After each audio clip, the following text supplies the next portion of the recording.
President LaPree. Next, we're going to be having remarks from Philip. Philip is a research fellow and lecturer in sustainability science at United Nations University.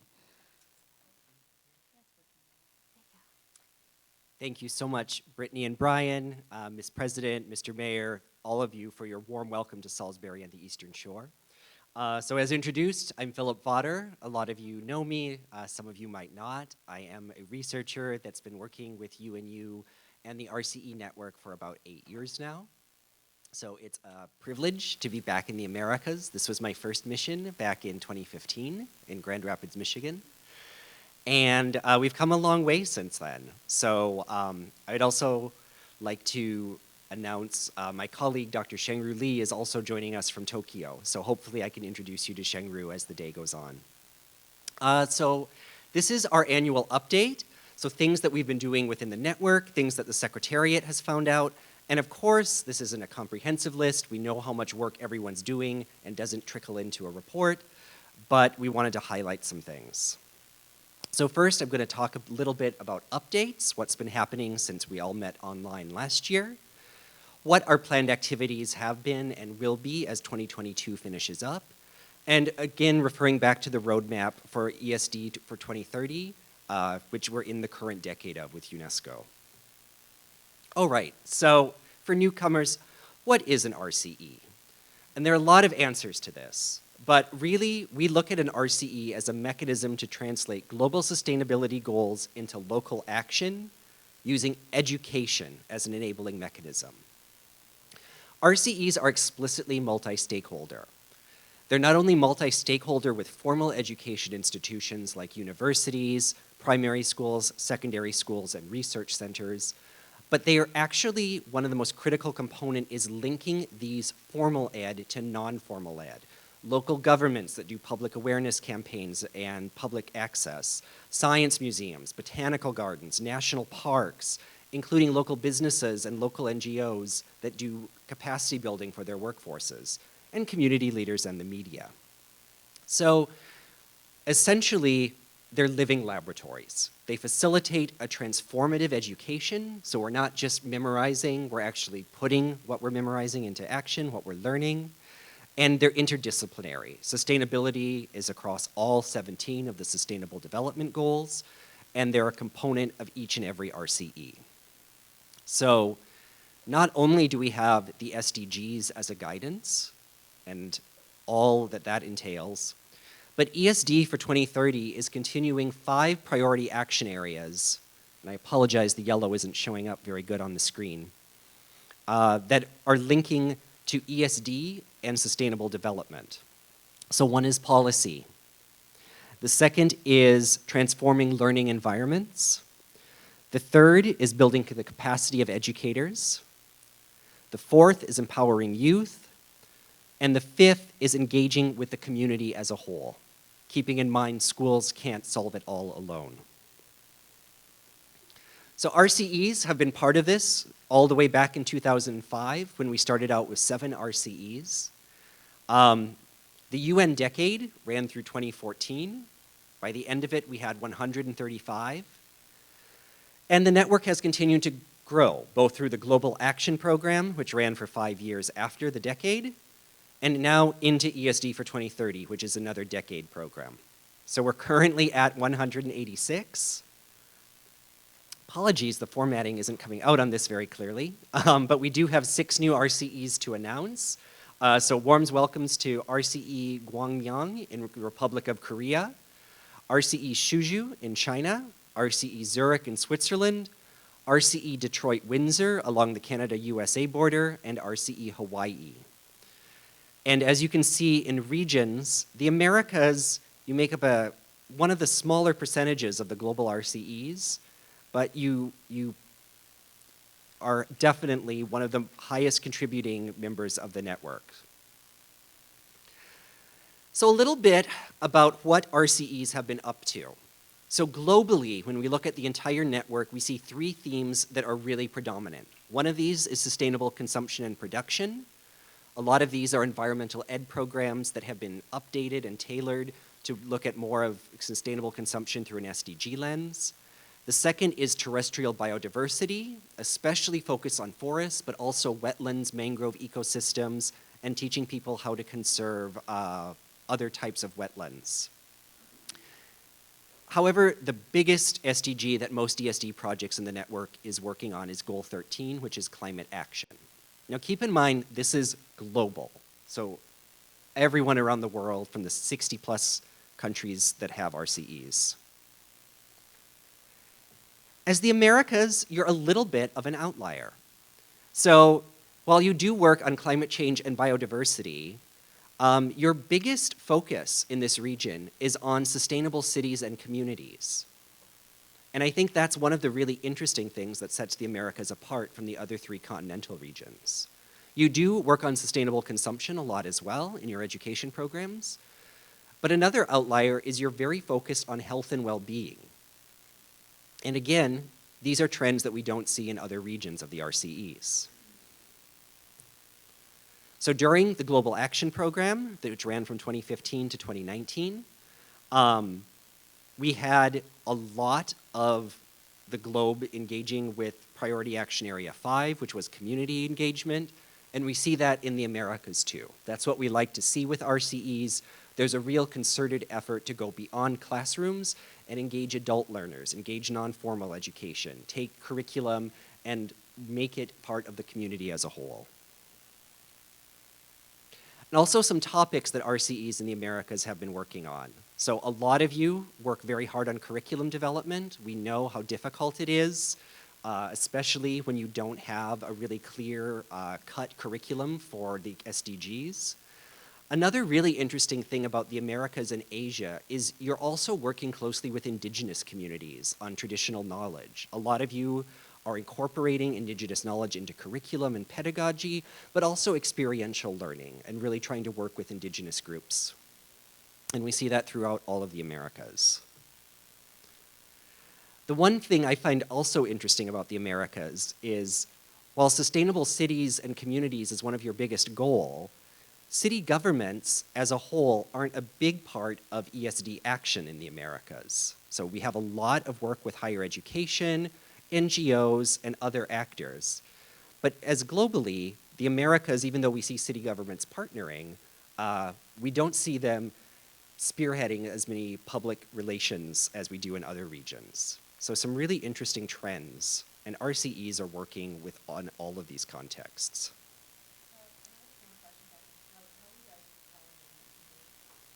So we tend to refer to the indigenous communities that self-identify as indigenous. And each country has a differing definition, but a lot of them, they self-tag themselves as indigenous, So what we've been up to, some of you might have known, we had a publication and video on some of the outstanding climate change cases that was launched in 2021. Unfortunately, we were hoping to show it to you at a global conference that we had to do virtually. We're also doing a series of youth webinars every year on International Youth Day in August. And that's coupled also with an International Youth Art Challenge to link art to the Sustainable Development Goals. So keep an eye on the portal and any of the bulletins you receive if you have youth that want to engage with either of these next year. Oops.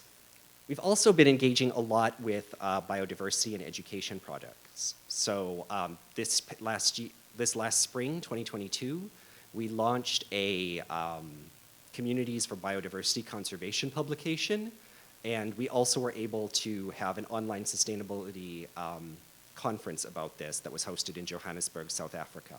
So we had RCEs from the Americas featured in this publication as well. And if you're interested, I can, of course, share the link to this project. So really briefly, we had a lot of outstanding, acknowledged, and honorable mentions from RCE awards. I know the awards just closed, so hopefully some of you have submitted. And in terms of meetings, we're here now at the Americas meeting. We still have to go through the European meeting and the 12th African regional meeting. And I do want to stress the open call for hosting RCE events will be made sometime between November and January. So if you're interested in hosting a regional or a global event, like RCE Salisbury has kindly done, we'd be very interested to hear from you. So I've gone over some of these. We will be having our 17th Ubuntu Committee Peers meeting in Tokyo in December, hopefully welcoming some new RCEs. And here are some of the RCEs that we've actually been able to see at big conferences in the past couple of months. And again, you probably have more to add to this list. These are just the ones that get reported to us at the service center. So talking a little bit about monitoring and evaluation. Annual review, we really encourage RCEs to keep those profiles updated. Make sure that you're engaging with local and regional stakeholders. That's the primary focus of an RCE. We at the Service Center are going to be reviewing projects and sharing trends and findings at RCE meetings like I just did. And we're hoping to give some more regional analysis at biannual global RCE conferences also like I've done. So telling which regions are highlighting which SDGs, where you can find synergies, and what other gaps remain.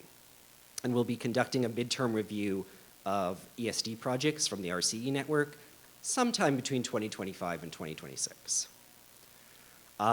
So now the homework, please ensure that you keep submitting your projects. We know you're doing fantastic work, but if we don't know about it, we can't publicize it to organizations like UNESCO, UNEP, or UNITAR. And the close date for 2022 is the last day of the calendar year, so December 31st. And if you are an RCE that is inactive, meaning you haven't reported, during a 3-year timeline, the Global Service Center does reserve the right to delist you. We don't want to, but we're trying to incentivize active reporting so we can keep highlighting your good work to a global audience. So keep up to date. I think most of you are familiar with the communication channels. If not, we have a whole website dedicated to RCEs, including what projects people are working on, conferences, events, content, and publication material on ESD. Please sign up for our e-bulletin. And we also do have a presence on social media, Facebook. I know a lot of people are avoiding social media these days, but if you like it, please check it out. And finally, we'd like to hear from you about our communication. So please use the following link or take a picture and let us know about how to use our RCE portal better. What features do you want? What types of problems do you face? What types of things do you like about it? We'd love to hear positive feedback as well. So I'll make sure to share this slide on the content portal as soon as this conference is over. And please let us know. Shengru and I will be taking a look at that. So thank you very much. I hope I haven't gone too much over time. And I'd like to invite my colleague, Dr. Roger Petrie, up to share a little bit about his role as RCE Regional Advisor for the Americas. Thank you, Roger.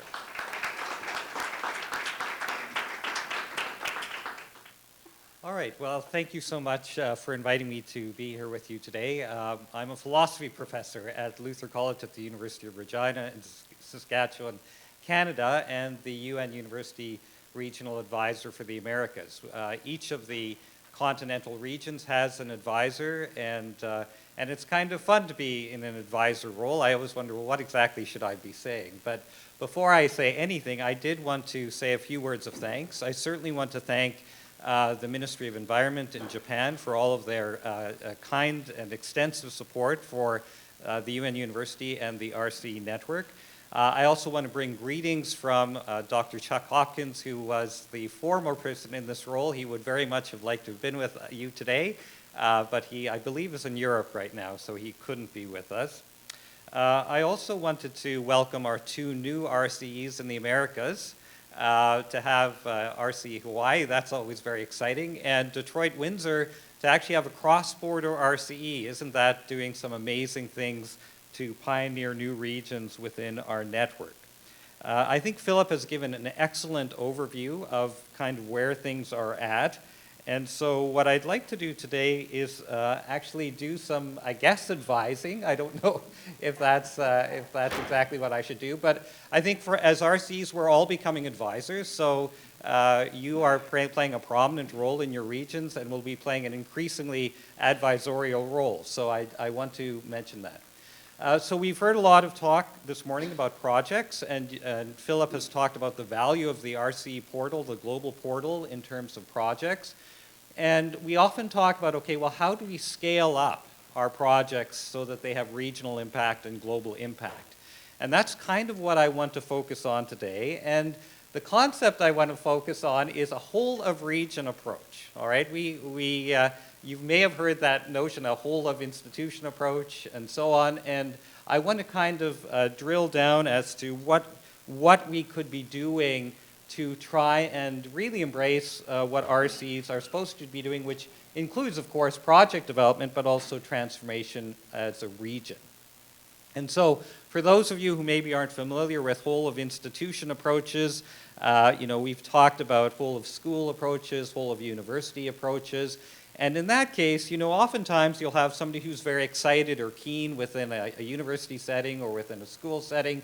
And at a certain point, people realize, well, how do we scale that up? And to do that, that involved taking the school or the university to institutionally embed it in their structures. And of course, UNESCO has this wonderful definition of whole of institution approaches, which really embraces the breadth of things within organizations, particularly education organizations that a person might look at.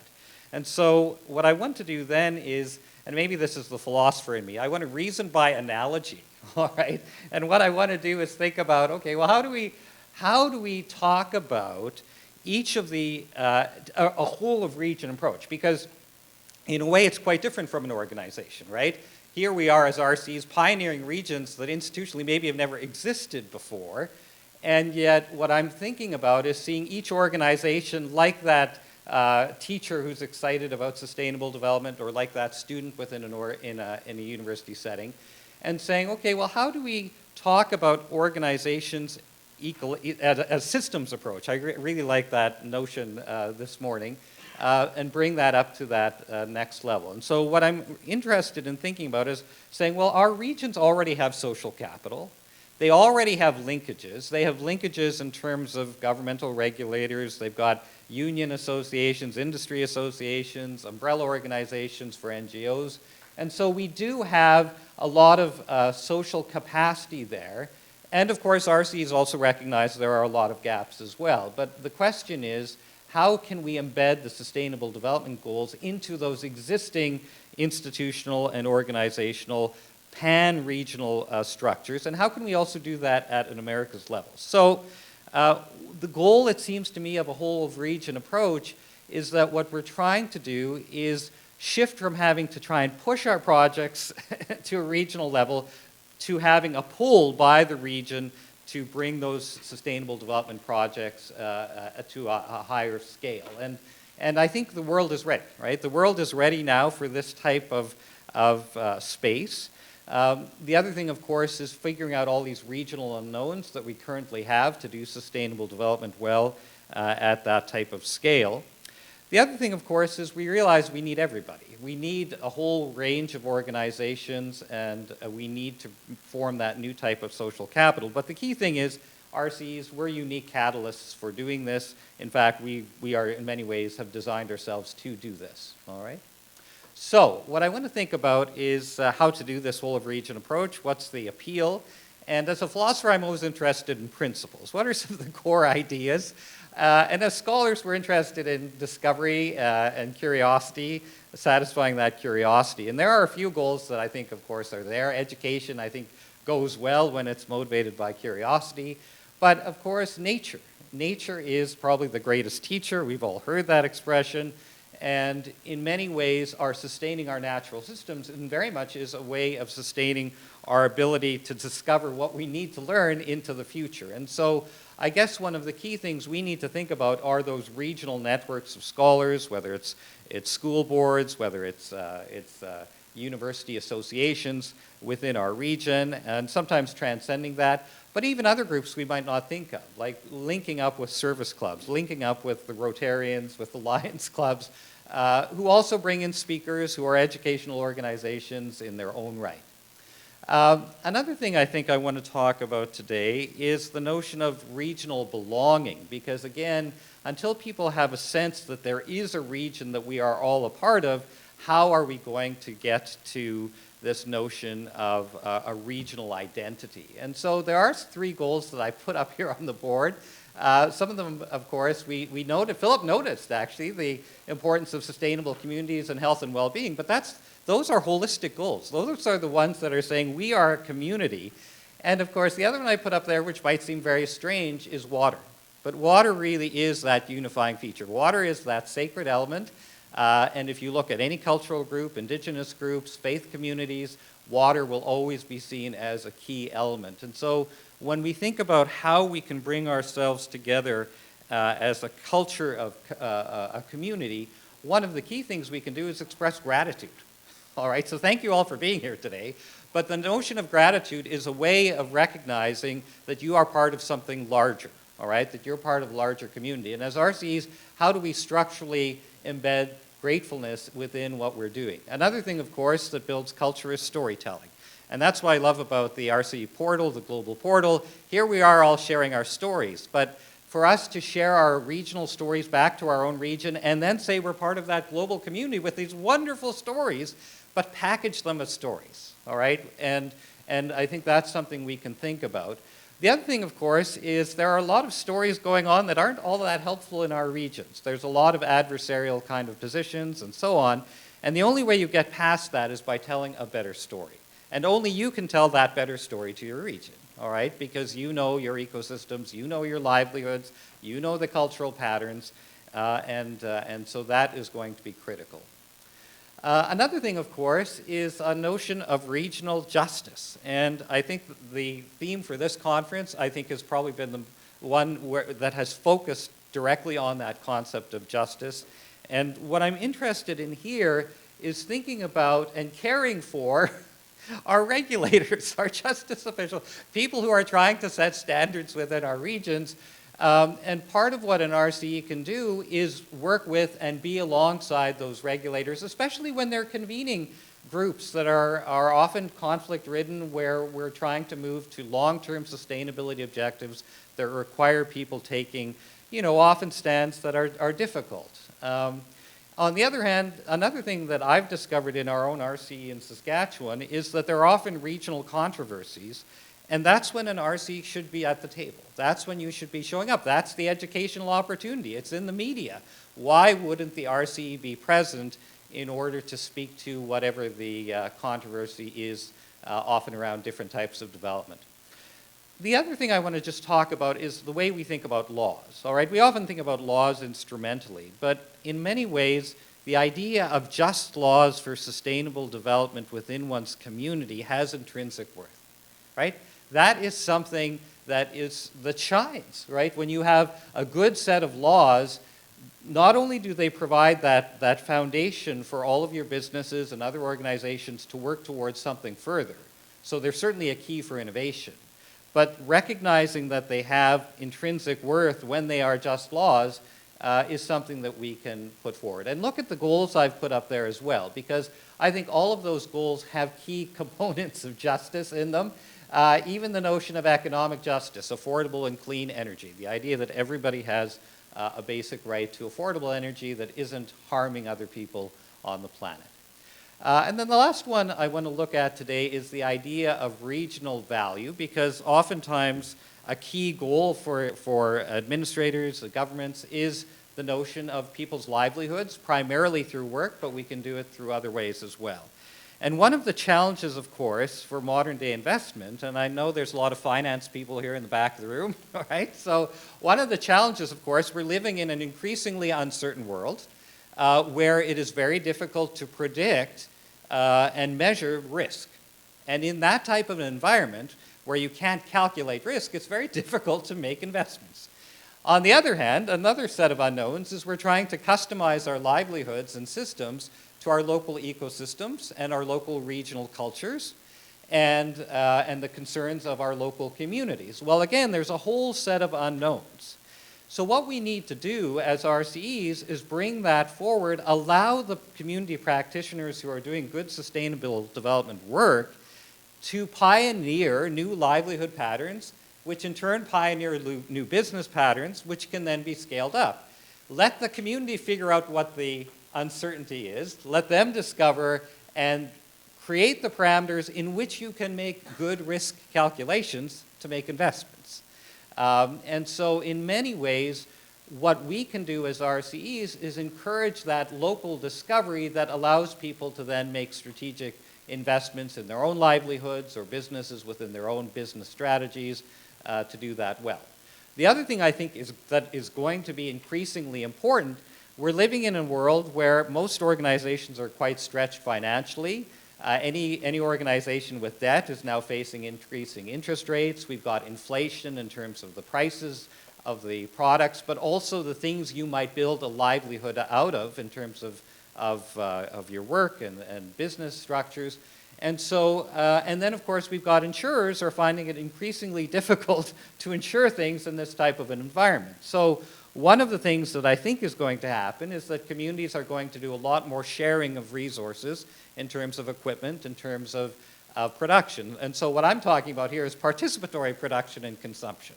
If we're serious about including everyone, then communities have to start thinking about how are we sharing the basic resources that make up people's livelihoods. And in turn, businesses, not every business has to own every piece of equipment. Businesses can be sharing equipment and can be sharing those with NGOs and other organizations within their community. So the key thing, I guess, the key takeaway I have here is for RCEs to be watching this, right? And watching how we can link up the Americas in terms of our production and consumption system. So we move from risk, as so often seen as a negative thing, to risk plus, which is that positive notion of good opportunities and places for discovery. The key takeaway here is we have a lot of social capital within our communities. We already have a lot of regional linkages, but how as RCEs do we build the SDGs, the Sustainable Development Goals, into those regional structures? How are we going to do that? And then we find the gaps as well. So how as RCEs do we end up creating the new forms of social capital that are needed? And ultimately, we then move to a space that all of the wonderful innovation that RCs are doing in terms of new types of projects, you don't have to push anybody anymore. You just have to sit at the table and say, we've got wonderful projects, and these organizations, they've embraced the SDGs, and say, we want these projects. And that becomes an effortless kind of thing. Or not effortless, but you will end up doing the exact kind of thing I'm doing this morning. You will be advising, saying, oh, we know about this project, we know about this project, and so on. And so to the extent we as the Americas can document a bit about how we're scaling things up by building the SDGs into these regional structures that already exist, I think we can then also do it as the Americas, right? Not only at our own region, but building things into pan-American organizations so that they naturally approach the Americas network for the exact same thing. So thank you so much for your patience today, and you asked for advice, so that's my best advice for the moment. Thank you.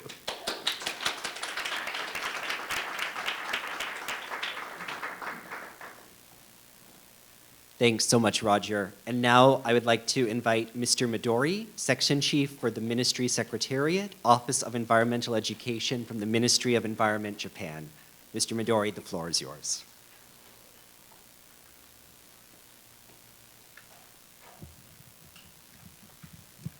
Hello, everyone. Warm welcome to all of you to this America's RCE regional meeting.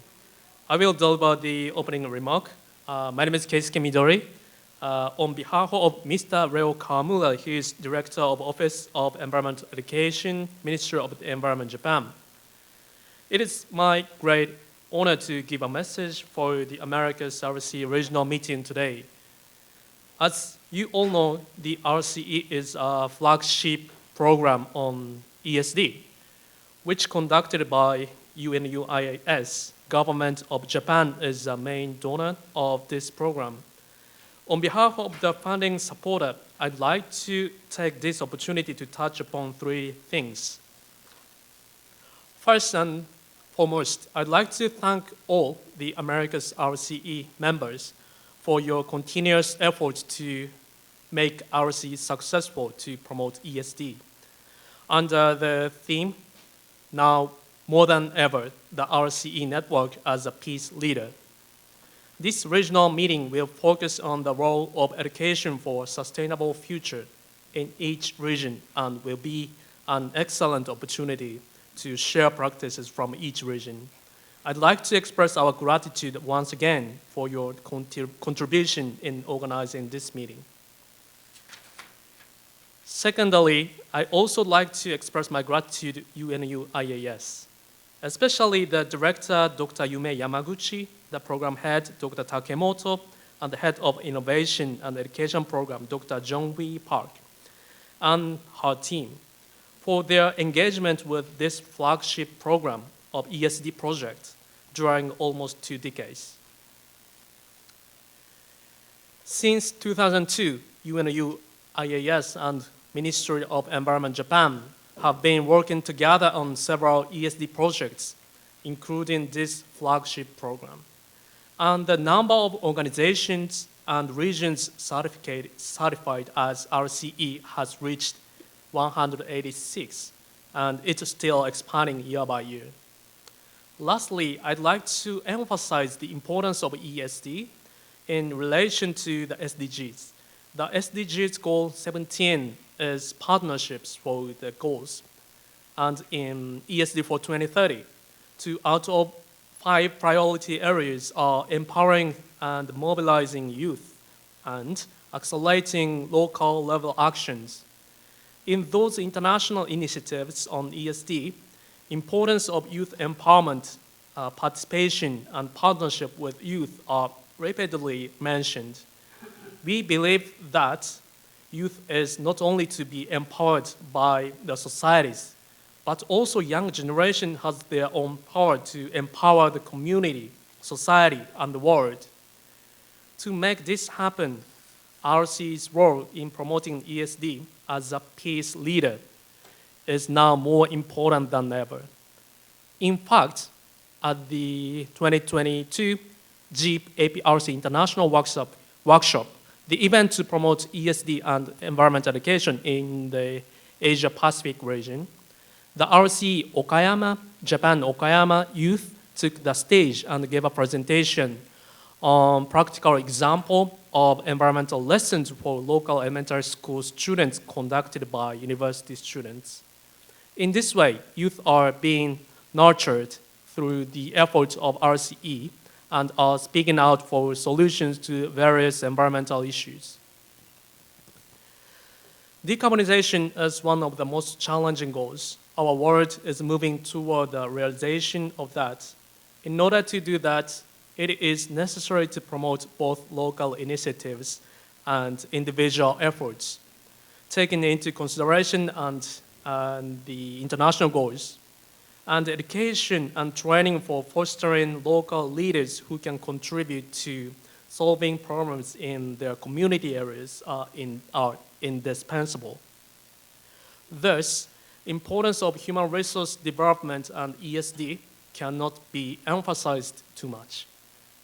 We sincerely hope that this America's regional meetings over coming 2-3 days, together with the presentations by the youth, the sharing of the case studies based on practices from each region and task force as well, and the field visit will be fruitful for everyone. And that you will take what you have learned from this meeting and return it to your respective communities. I expect the success of this meeting and thank you all for your strong support and participation in this meeting. Thank you very much.